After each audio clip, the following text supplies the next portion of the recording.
My name is Sarah, and I'm 30 years old. I live in Arlington, Virginia, in a neighborhood that looks like something out of a postcard: quiet streets, trimmed lawns, kids riding bikes in the evening.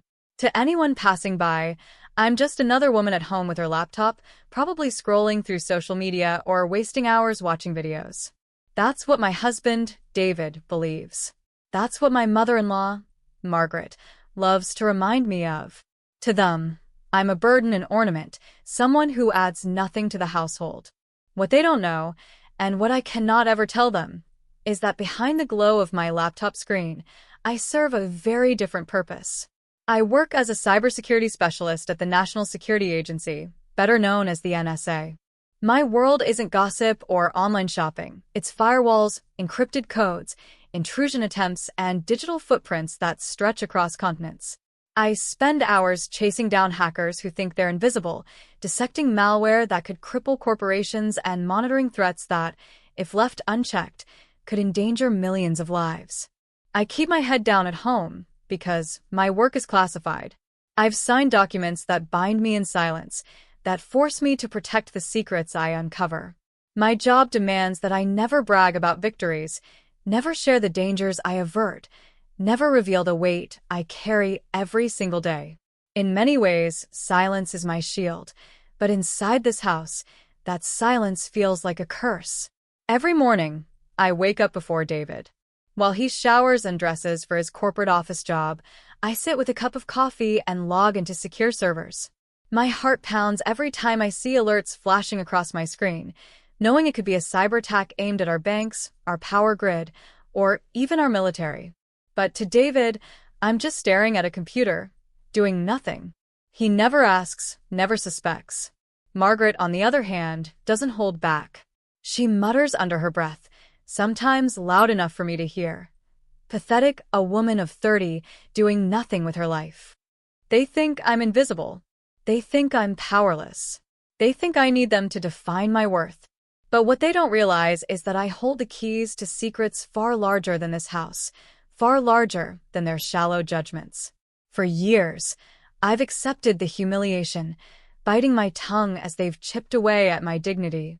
I've told myself it was safer this way, that my duty to my country outweighed my need for validation at home. But deep inside, something in me whispers, one day, Sarah, they will see who you really are. And when that day comes, their insults will turn into silence. Life inside my home has never felt like a sanctuary. Instead, it feels like a battlefield where every word thrown my way is a weapon meant to cut deeper than the last. David comes home from work in his crisp suit, his tie loosened, his face already carrying the arrogance of someone who believes he's the only true provider in the house. He tosses his briefcase onto the couch and looks at me the same way he always does, like I am nothing. Another day staring at that screen, Sarah, he says with a sarcastic grin. Tell me, did saving the world happen before lunch, or after you watched your soap operas? I bite my tongue, forcing myself not to react. He doesn't know. He's not allowed to know.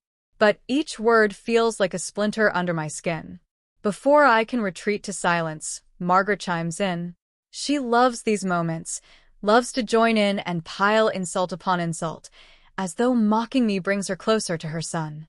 My poor David, she sighs dramatically, works himself to the bone to keep this house running, while you sit here pretending to type.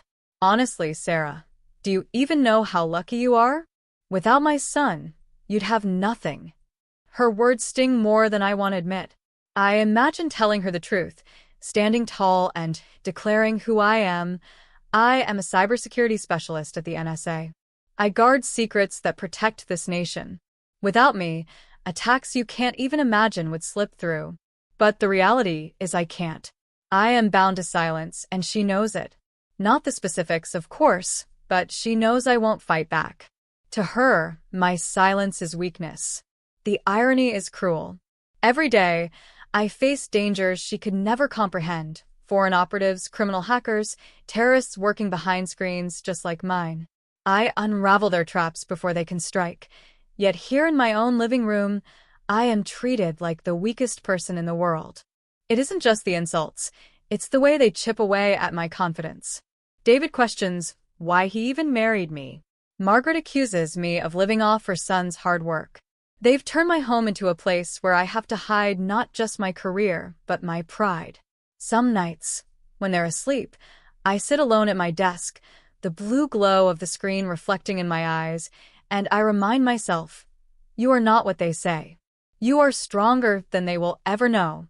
And yet the anger grows. Every insult stacks on top of the last like bricks in a wall. I can't escape. I've lived in silence for so long, but somewhere deep inside, I know there will be a breaking point. There will be a moment when I won't stay quiet anymore. It started like any other workday, me, hunched over my laptop in our modest home office, coffee growing cold beside me as I combed through flagged alerts. Most of the time, the patterns were predictable: phishing attempts, small-time hackers testing firewalls, stolen credentials being passed around the dark web. It was my normal, the hidden world I lived in. But that day, something froze me in my tracks. A phone number popped up in a flagged communication trace, one I recognized instantly. My heart skipped a beat. It was David's number. At first, I told myself it had to be a mistake. Maybe a coincidence. Numbers can be spoofed, identities faked. I dug deeper, my fingers trembling as I typed command after command. But with every layer I peeled back, the truth became harder to deny. His number wasn't just a passing blip, it was woven into an entire chain of messages connected to a known hacker collective overseas. I stared at the screen, my chest tight, hearing David's voice in my head mocking me for wasting time on my computer. The irony burned. While he dismissed me as useless, he was entangled in something dangerous, something that crossed into my world, the world he thought I had no place in. I clicked through the logs again, praying I was wrong. But then I found it.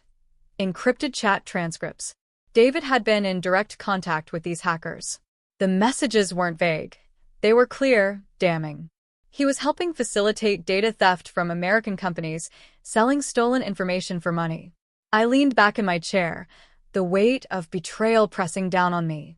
The man who belittled me every day, who sneered at my supposed lack of contribution, was profiting from crimes that endangered the very country I had sworn to protect.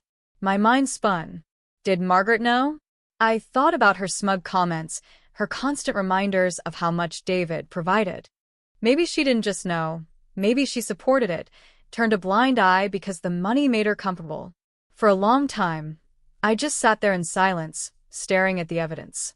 My instincts screamed to confront him immediately, but training and duty held me back. This wasn't just about my marriage. This was about national security. If I acted rashly, I could tip him off, ruin an investigation, and jeopardize everything. So I made a decision. I would keep my mask on at home, quiet, passive, invisible. But behind that mask, I would watch, record, and gather every piece of evidence I could. If David thought I was powerless, he was about to learn just how wrong he was. From that day forward, my home became a stage, and I played my role to perfection. On the surface, I was still the same Sarah, quiet, submissive, the woman who sat behind a laptop and barely spoke up when mocked. But behind that silence, I was building a case brick by brick, line by line of code, email by email. Every night, when David fell asleep, I would slip back to my desk. I traced his financial transactions, following trails that led to offshore accounts. I mirrored his emails, copied entire chat logs, and decrypted files that linked him directly to the hacker collective. Each discovery made my stomach twist with anger and disgust, but it also sharpened my focus. I wasn't just Sarah, the wife they dismissed. I was Sarah, the specialist, the hunter, and David had become my target. During the day, the insults only grew worse. Margaret was relentless. One morning, as David left for work, she smirked at me. "Look at him, Sarah. A real man. Providing, achieving, building a life. And you? Sitting here pretending to be important. Do you even realize how worthless you are?" Her words burned, but they no longer cut as deeply. Because while she sat there, blinded by arrogance, I held evidence that could dismantle her son's entire life. I wanted to shout the truth in her face. to tell her that I was working with some of the most advanced intelligence systems in the world, that I could bring their little empire crashing down in an instant. But I stayed quiet because silence was my weapon now. The hardest part was pretending. Every dinner, every casual conversation, every insult, I had to keep my face still, my voice steady. If I slipped, even for a moment, David might suspect. And if he suspected, he could erase everything. So I endured. I gathered screenshots, financial statements, communication logs. I stored them securely through encrypted channels, backing them up where he could never reach. I began compiling a full dossier, the kind of airtight case that couldn't be denied in court. Some nights, exhaustion hit me so hard I nearly collapsed to my desk. But then I'd hear Margaret's voice echoing in my head, calling me a burden, calling me nothing. I'd see David smirk, the contempt in his eyes. And that anger fueled me. I knew this wasn't just about justice for myself anymore. This was about something far bigger. David wasn't just humiliating me, he was betraying his country. And I was going to be the one to bring him down. When the evidence became too heavy to carry alone, I knew it was time to take the next step. I encrypted everything I had collected, financial trails, email records, chat logs, and prepared a classified report. My hands trembled slightly as I uploaded the package into the secure NSA server, flagging it for immediate review. This wasn't just a routine anomaly anymore. This was a breach that tied directly into my life. Within hours, I was called into a secure briefing with my supervisor, Director Collins. His face was as serious as I'd ever seen it. He slid a file across the table, thick with the evidence I'd gathered. "Sarah," he said, his voice low, "you've done exactly what we train our analysts to do. You've stayed patient, collected carefully, and you've given us a trail we can actually use. But this hits close to home." I nodded, my throat tight. "It's David. My husband. He's part of this." Collins leaned back, studying me carefully. "We'll escalate this to a joint task force. FBI will take point on the raid. CIA may get involved for the foreign connections. But you need to understand, your role from here on is critical and dangerous. You cannot reveal a thing at home, not even a hint. Do you understand?" I swallowed hard. "Yes, sir." Walking out of that briefing felt surreal. On one hand, I was proud. My work had led to something bigger than any single case I'd handled before. On the other hand, I felt the crushing weight of living under the same roof as a man I now knew was a criminal. Every time I looked at David across the dinner table, pretending to be the successful provider, I wanted to scream at him. But I stayed silent. I played my part. Margaret didn't make things easier. She had grown bolder, flaunting the lifestyle David's money provided. One evening, as she admired a new piece of jewelry, she said, "Sarah, you should be grateful. Not every woman is lucky enough to have a husband as successful as David. He's the reason you have a roof over your head." I clenched my jaw so tightly it hurt. If only she knew the truth, that the roof she was bragging about was funded by betrayal and crime.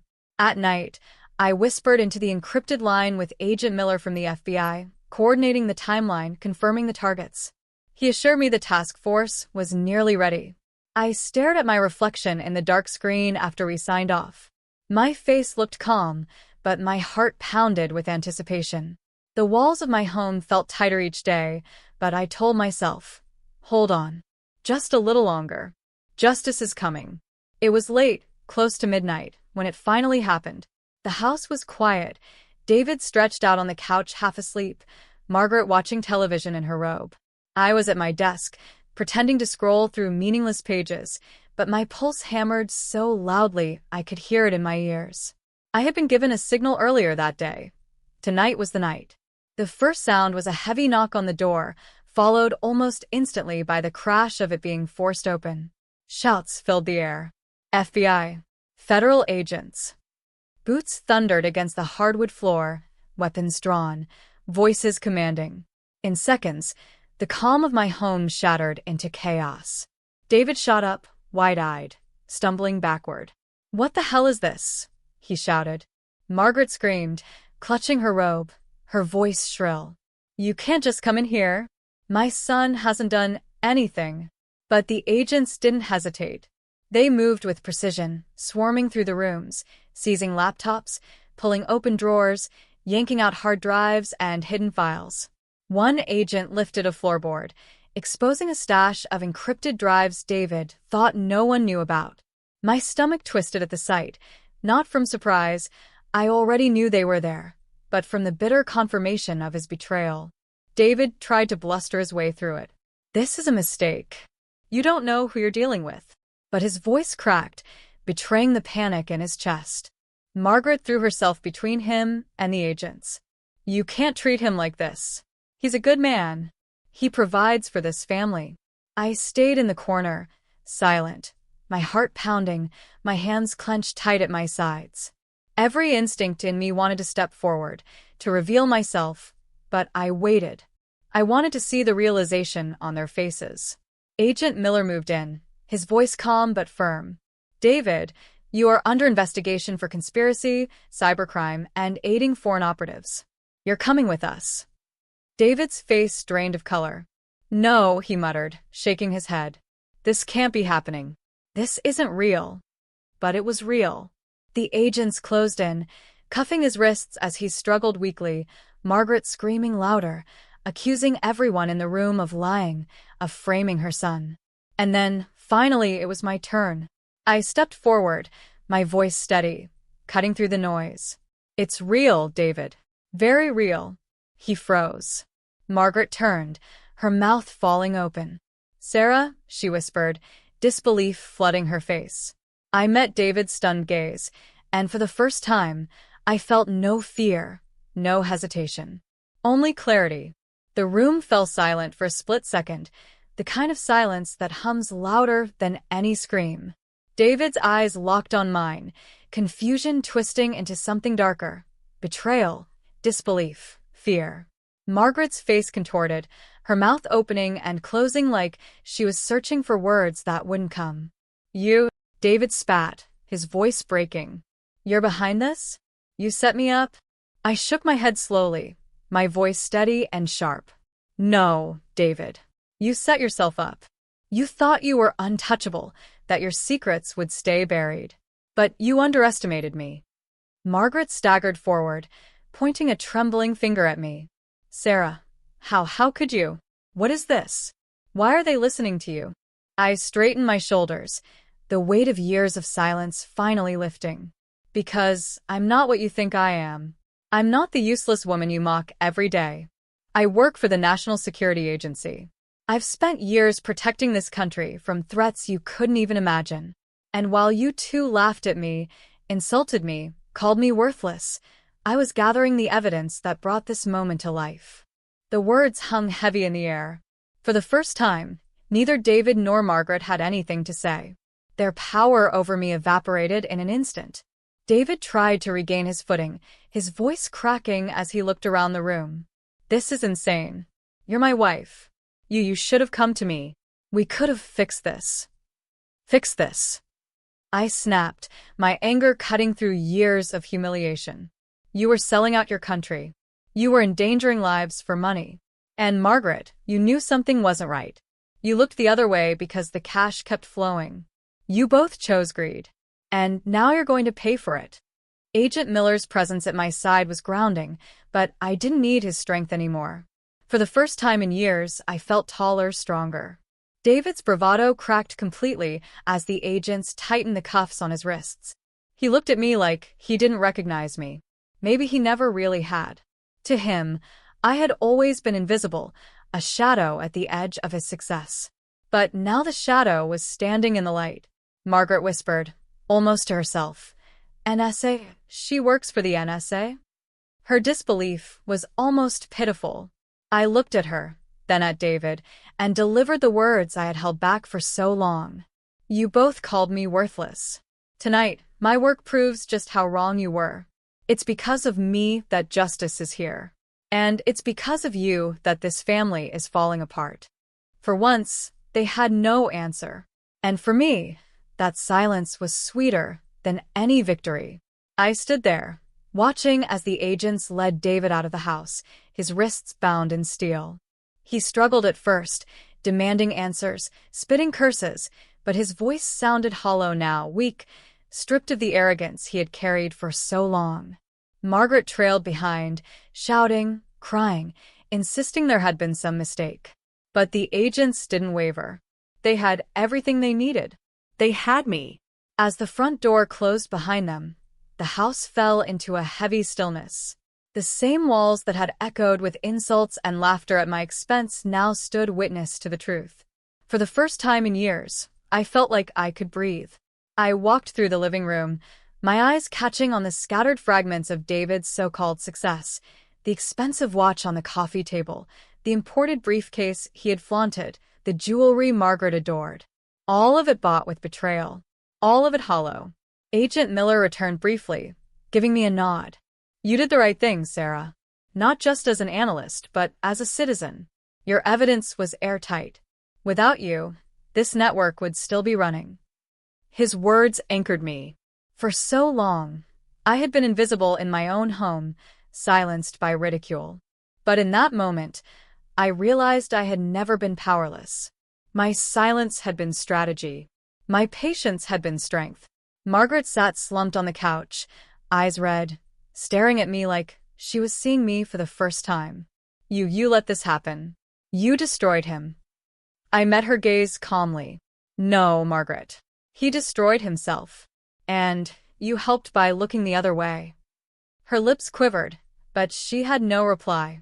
For once, the woman who always had a cruel word ready was speechless. Later that night, when the house finally quieted and the flashing lights outside faded, I sat at my desk again. The screen glowed in the dark, the familiar hum of the system filling the silence. Only this time, I wasn't hiding. I wasn't shrinking into the background. I thought about everything. The years of mockery, the betrayal I had uncovered, the weight of my secret life. It all led here, to this moment of clarity. They had tried to convince me I was nothing, but I had proved, first to myself, and now to them, that my worth was greater than they ever imagined. I leaned back in my chair, letting out a breath I didn't know I'd been holding. Justice had been served, not just for the country I worked for, but for me. And as I looked at the faint reflection of my face in the darkened screen, I whispered to myself, they tried to make me small. But my truth was always bigger than their lies. For the first time in years, I felt free. This was today's story on Revenge Repeat, where betrayal meets justice again and again. If you enjoyed this story, don't forget to like, share, and subscribe to the channel so you never miss the next twist of revenge. Now tell me, if you were in my place, would you choose your family's side, or would you stand with your country? Drop your answer in the comments below. I'd love to hear what you think. This is Revenge Repeat, because some stories deserve to be told again and again.